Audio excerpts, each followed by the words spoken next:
guys, today I am going to show you yung demonetize na video.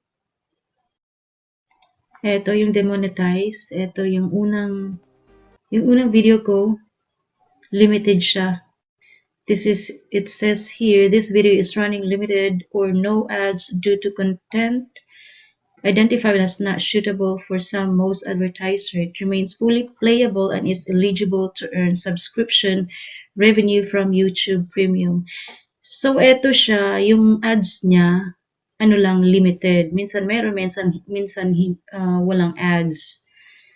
Tapos, kahapon, eto kahapon, nag-upload ako nito. Yung pangalawang video.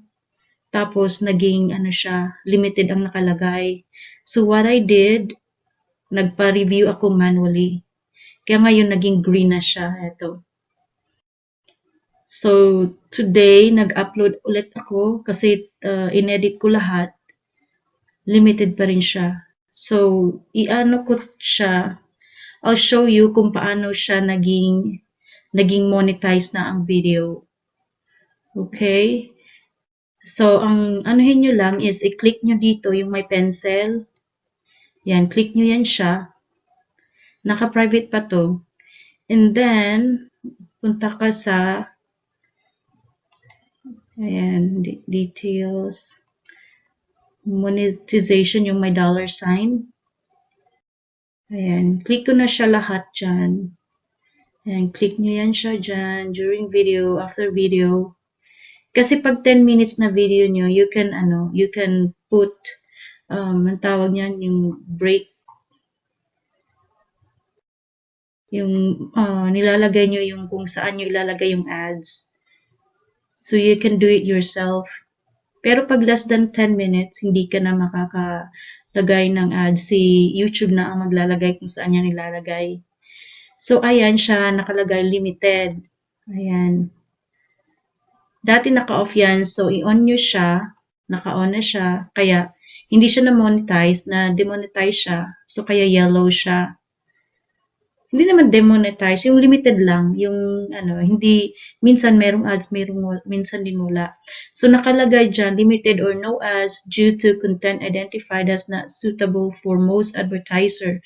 Tapos dito, yung dito siya, nakalagay dito is manually review.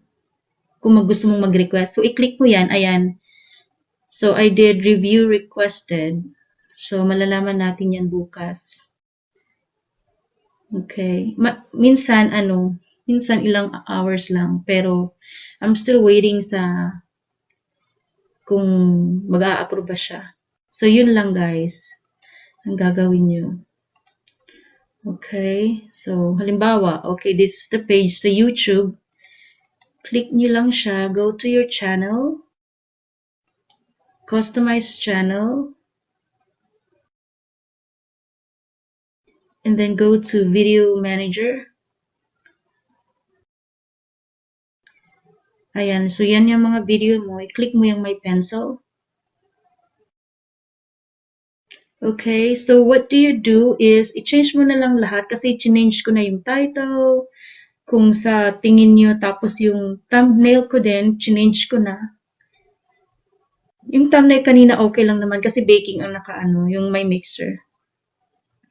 Pero I change it to this. So, ayan. Tapos, after that, dyan sa pencil, punta kayo sa okay, so, na-click nyo na yung pencil, tapos scroll down, ayan, nakita nyo na yung monetization, click nyo yung $. Tapos, ayan, dyan kayo magre-request. Okay, dito yan nakalagay. Kasi yung sa akin, nakalagay pa request, review requested, so I requested already. So, we'll see. Hi guys, here we go again. Ito yung aking kahapon and I am gonna check kung nag-change na ba sa limited to $green sign. So, i-check natin siya guys. Okay, so I'm gonna close again. And let's go to my YouTube channel. And then go to your channel. And then go to Customize Channel. Go to Video Manager.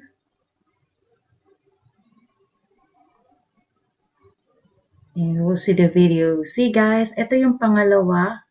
Kanina limited siya. Ngayon, it's already fixed. Green na siya guys. So that means monetize na yung ating video. Na-approve siya.